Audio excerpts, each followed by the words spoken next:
ang nagpahinto sa kasiyahang iyon. Napatunayan namin bilog ang mundo at bilog ang buko. Pinalayas kami ng aming madrasta. Ginawa kaming pulubi ng isang taong walang puso. Pinilit niya akong makapaglimos ng halagang 1,000 bago mag-alas 11. Kung hindi, ay hindi niya pakakawalan ang aking mga kapatid. Saan ako kukuha ng 1,000? Saan ako kukuha ng pera?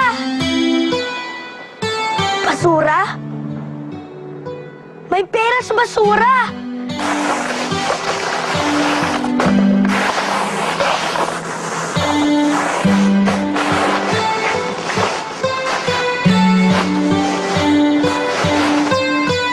Walang pera sa basura! Wala! Akala ko lang meron! Pero wala! Wala!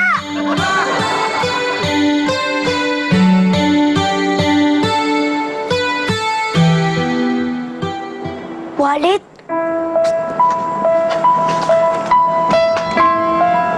May wallet sa loob ng kotse. Pero masama magnakaw. Pero mas masama kung papabayaan ko lang ang mga kapatid ko. Ano ba pwedeng pambasag dito sa salamin? Kailangan kong pambasag. Alam ko na. Sige.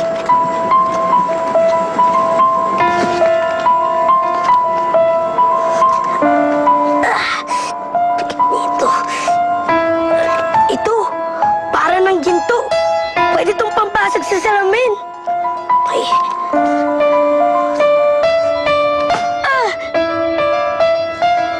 Matibay itong salamin na to.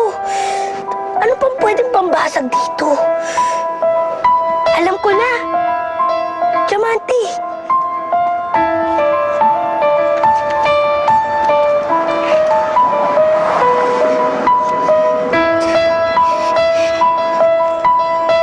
Ito. Pwede na siguro to.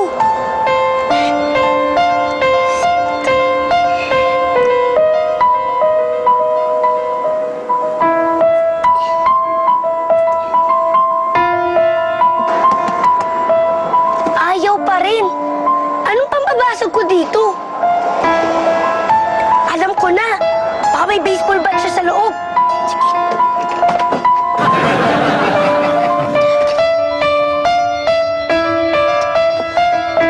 Hindi tama to.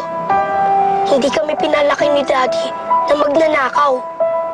Mas mabuti pang humingi kaysa magnakaw.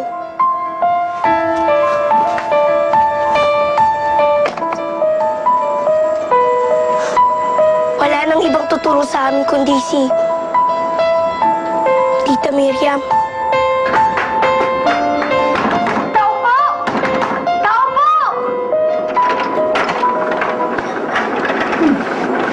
Pulubi? Anong ginagawa ng isang pulubi rito? Gusto mo ba ng limos? Kailangan ko ng tulong niyo. Sinasabi ko na nga, be. Babalik ka rito ng gumagapang. Hindi po ako gumapang papunta dito. Naglakad po ako. Pres, gumapang ka. Gumapang ka. Gumapang ka! Gapang! Mahirap lamang ako. Pero meron pa rin ako prinsipyo. At hindi yun kayang kunin ng kahit sino.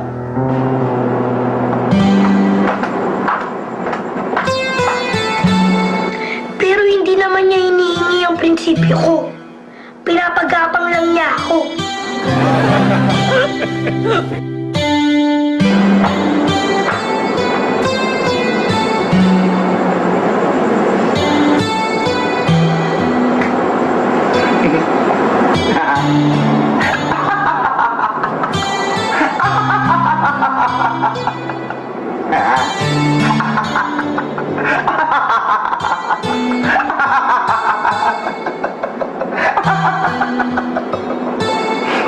Gagawin ko ang lahat para sa aking mga kapatid.